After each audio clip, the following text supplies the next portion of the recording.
processo é o mesmo, independente do fator que você está utilizando.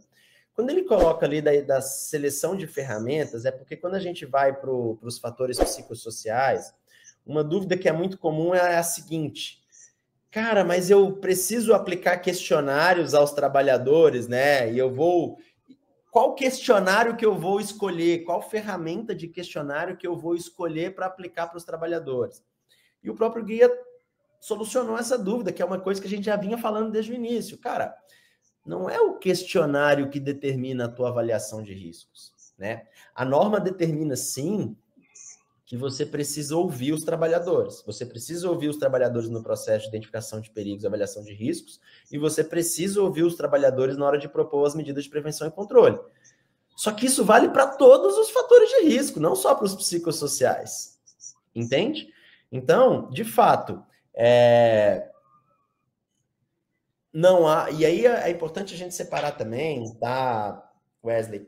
O que é quando eu falo metodologia de avaliação de riscos? Nós estamos falando basicamente das matrizes de risco, né? Das metodologias que vão unir probabilidade e severidade para fazer classificação do nível de risco. Mas lá eles colocam ferramentas de aplicação de questionários, né? E aí essas ferramentas, elas podem sim ser utilizadas no processo de avaliação, de identificação de perigos e avaliação dos riscos psicossociais, tá? Mas não necessariamente. Tem contexto que você vai precisar aplicar questionário, tem contexto que você não precisa, porque você conhece muito bem aquele ambiente de trabalho.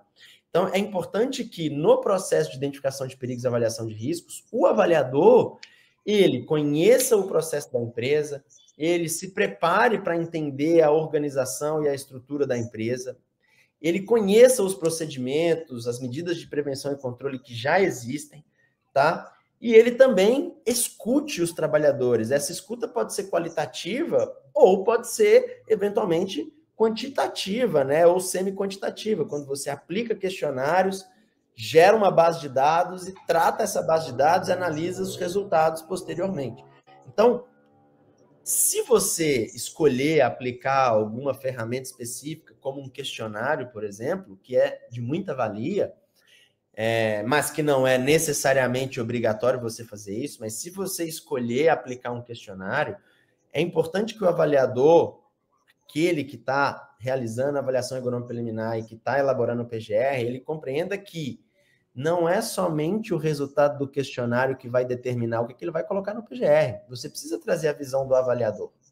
Então, o avaliador, ele vai sim considerar o resultado, por exemplo, da ferramenta aplicada, mas ele vai considerar diversos outros fatores, né? Ele vai observar o trabalho acontecendo na prática, a observação direta do trabalho, ele vai conversar com as pessoas, ele vai conversar com as lideranças, ele vai entender os procedimentos e processos que existem na empresa, ele pode observar, por exemplo, as estatísticas de afastamentos que existem em cada setor, em cada cargo, ele pode olhar, por exemplo, as estatísticas de benefícios concedidos pela Previdência Social, a estatística de acidentes e doenças relacionadas ao trabalho daquela empresa, né? Ele pode procurar, por exemplo, dados do canal de denúncias, da ouvidoria da empresa, dados de ações judiciais que existem sobre essas questões psíquicas, por exemplo. Então, são muitas as fontes de informação que a gente pode beber na hora da gente fazer uma boa identificação de perigos, uma boa avaliação de riscos. Não é simplesmente eu vou lá, aplico um questionário e pronto.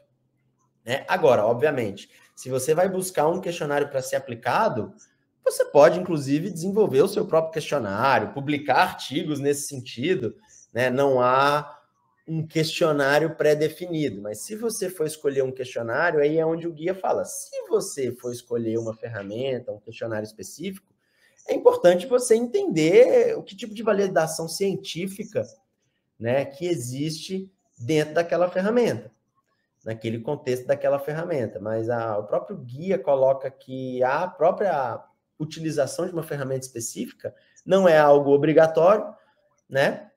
Mas, obviamente, se você está escolhendo a ferramenta, é muito importante você olhar o que existe de validação científica ali naquela ferramenta, sim.